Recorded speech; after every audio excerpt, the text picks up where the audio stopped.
तो दोस्तों देखो, आज के लिए जैसे मैंने कल अपने प्री मार्केट एनालिसिस में बोला था कि इन स्टॉक्स में अच्छा खासा मोमेंटम आने वाला था। आपके सामने ऑरो फार्मा का चार्ट है, तो वहां पर जाके प्राइस हमारा टेस्ट करेगा। कंफर्मेशन के साथ हम देखेंगे, अगर करता है तो यहाँ पर आके टेस्ट करेगा। फिर आता है L&T फाइनेंस, प्राइस लेवल है वहां पर आके टेस्ट करेगा, तो हमें इंट्राडे के लिए अच्छा वेल डिफाइंड ट्रेड मिल जाएगा। फिर आता है UPL में, यहाँ पर देखो एक अपसाइड के लिए कंसिडर करेंगे। यहाँ पर देखो मैं दो तरीके की चीज़ बताऊंगा। पहले तो लेवल पे आके टेस्ट करेगा। TVS मोटर्स इसको भी ब्रेक करता है अपसाइड में, तो हम बाइंग के लिए कंसिडर करेंगे, जिसके बेसिस पे हमारे मुताबिक जो रिकमेंडेशंस हमने दिए थे और जिस पे हमने ट्रेड किया था, LTF में UPL में हमारा एक्टिव नहीं हुआ, TVS मोटर में भी एक्टिव नहीं हुआ, बट ऑरो फार्मा में हमें अच्छा खासा ब्रेकआउट दिखा और पूरा दिन वो हमारे फेवर में चला। और उसके साथ साथ IDFC फर्स्ट बैंक में भी अच्छा खासा मोमेंटम दिखा के रिस्क टू रिवॉर्ड 1:2 तक मिल गया आराम से। और उसके साथ आज भी 5 ऐसे बकेट लिस्ट से लाया हूँ स्टॉक्स जो कल के लिए भी बहुत तगड़ा मूवमेंट देंगे। तो आगे बढ़ने से पहले वीडियो को लाइक कर दो, शेयर कर दो अपने दोस्तों के साथ और सब्सक्राइब करना मत भूलना और अपना राय कमेंट्स में भी जरूर बताना। So guys, welcome back. कल के लिए मैं ऐसे और 5 स्टॉक्स लेकर आया हूँ जो अच्छा खासा हमें ब्रेकआउट देंगे। उसके बारे में डिटेल में अभी आपको बताऊंगा। पहले चले मैं निफ्टी में दिखा देता हूँ कि आज ऐसा क्या हुआ कि उसके मुताबिक आप कल के लिए अपना प्रिपरेशन बना के रखो। मार्केट देखो अप्रैल के एंड से ही अभी एक रेंज के अंदर फंसा हुआ है, अपने आप को साइडवेज पूरा बना दिया है। आज के दिन ये जो सपोर्ट लेवल है उसको आज ब्रेक करने के लिए दिखने को मिला है, बट मार्केट का जो पोस्ट सेटलमेंट होता है ना, ये आपको दिख रहा होगा, ये कैंडल इसके नीचे क्लोज हुआ है, बट पोस्ट मार्केट सेटलमेंट के बाद ये 273 के पास आके क्लोज हुआ है। ओके, तो कल के लिए मैं आपको सिनेरियो दिखा देता हूँ, आप ध्यान से इसे दिमाग में रखना। पहला सिनेरियो है कि अगर मार्केट गैप अप के साथ ऊपर इसी के अंदर खुलता है तो हमारा कुछ यहाँ पर कुछ अग्रेसिव एक्शन लेने का डिसीजन नहीं बनेगा, क्योंकि फिर से वही ट्रैप जोन के अंदर आ जाएगा और इसके अंदर ही कंसोलिडेट करने का हाई चांसेस आपको दिखाता है। ठीक है, और दूसरा सिनेरियो मैं आपको क्या बताता हूँ कि अगर मार्केट इस जोन से निकलने का इंटरेस्ट रखे, क्योंकि अगर निकलने का इंटरेस्ट रखता है तो ये नीचे की तरफ अगर गैप डाउन के साथ ओपन होता है और यहाँ पर कहीं रिटेस्ट करता है या फिर यहाँ पर थोड़ा कंसोलिडेट करके सपोर्ट के पास ब्रेक करता है, तो हम सेल के लिए प्लान करेंगे डेफिनेटली, और हमें यहाँ तक का प्राइस टेस्ट करने के लिए देखने को मिल जाएगा। क्योंकि आज के दिन पहले तो इंडिया विक्स पूरा ड्रॉप हुआ था, इसलिए पूरा साइडवेज हो गया था।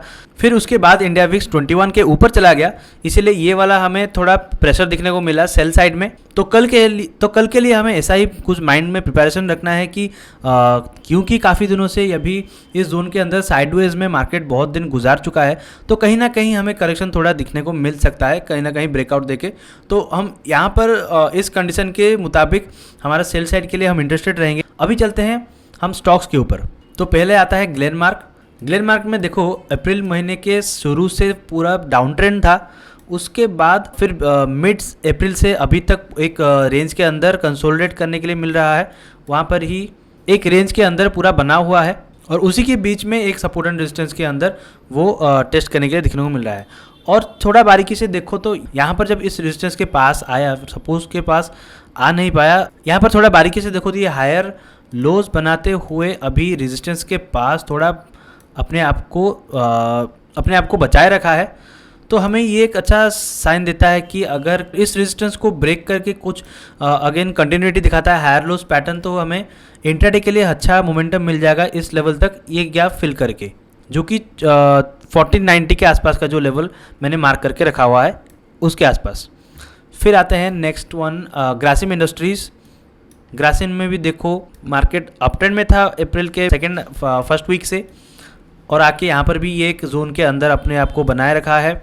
और यहाँ पर थोड़ा ध्यान से देखो तो ये अपने सपोर्ट के पास अपने सपोर्ट के पास ये कंसोलिडेट कर रहा है। तो सिनेरियोस कुछ ऐसा बनता है कि अगर यहाँ से रेस्पेक्ट करके ऊपर की तरफ गया तो हमें दिखने को मिला कि इसी रेंज के अंदर ही रहेगा, पर इस सपोर्ट को ब्रेक अगर करता है, कुछ हमें लोअर हाइज पैटर्न बनाते हुए दिखता है, या फिर क्योंकि हमें कंसोलिडेट कुछ करके यहाँ पर इसके सपोर्ट के पास 2-3 दिन बिता हुए दिखने को मिला है, तो हम इसे यहाँ पर सेल साइड के लिए कंसिडर कर पाएंगे। अच्छा खासा पैटर्न देके अगर ब्रेकआउट करता है, सस्टेन करने के लिए हमें दिखने को मिलता है, तो इस लेवल तक हमें आके टेस्ट करने के लिए दिखने को मिलेगा, जो कि आपका दिखता है 2565 के आसपास का ये गैप फिल कर गए।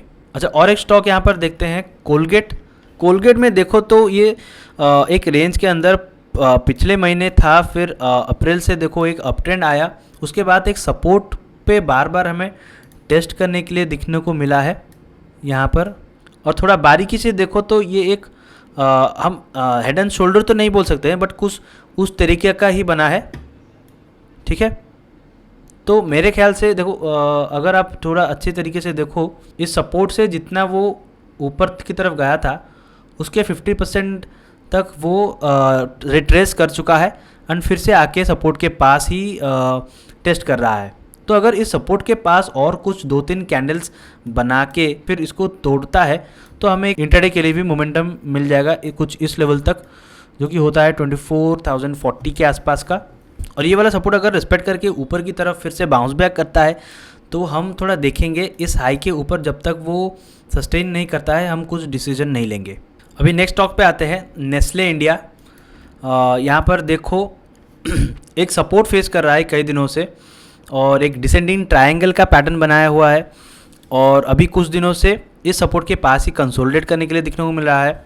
मेरे ख्याल से यहाँ पर थोड़ा सेलिंग प्रेशर आएगा कल के दिन, या फिर डिपेंड करता है कि अगर कल ही इसे ब्रेक करके हमें इसको डायनामिक बनाते हुए दिखता है इस सपोर्ट को, तो हमें इस लेवल तक आके टेस्ट करने के लिए दिखने को मिल जाएगा, जो कि इंट्राडे के लिए अच्छा खासा मोमेंटम बन जाएगा। फिर अगला और आखिरी स्टॉक है टेक महिंद्रा। इसे देखो तो कई दिनों के लिए काफ़ी अप ट्रेंड बना हुआ था, फिर आके यहाँ एक रेजिस्टेंस फेस कर रहा है, जहाँ पर मार्केट और दूसरे कई सारे स्टॉक्स गिर रहे थे, ये अपने आप को यहाँ पर बनाए रखा है। तो इस रेजिस्टेंस के ऊपर कहीं पर ब्रेक करके हमें अच्छा पैटर्न दिखाता है, हायर लोज पैटर्न बनाते हुए।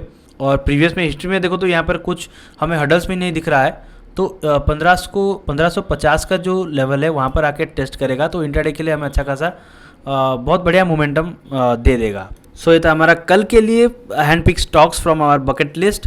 आप इसे ध्यान में रखना, दिमाग में रखना और उसी हिसाब से ऐड करके मोमेंटम हमारे पैटर्न के बेसिस में देता है तो डेफिनेटली हम ग्रैब करेंगे, जैसे कि मैंने प्रीवियस डे का बताया था। और वीडियो को लाइक कर दो, शेयर कर दो अपने दोस्तों के साथ और सब्सक्राइब करके बेल आइकन पे क्लिक कर दो ताकि आप कोई कंटेंट मिस आउट ना करो। इन सारे स्टॉक्स के बारे में मैं कल लाइव ट्रेडिंग में भी बताऊंगा और अपने ऑफिशियल टेलीग्राम चैनल पे उसके बारे में डिटेल में आपको लाइव अपडेट देता रहूंगा। तो हमारे टेलीग्राम चैनल को भी ज्वाइन कीजिए और लाइव ट्रेडिंग में भी शामिल होकर हमारे ट्रेडिंग कम्युनिटी का हिस्सा बनिए और कमेंट्स में अपना राय छोड़ना मत भूलना। तो मिलते हैं कल।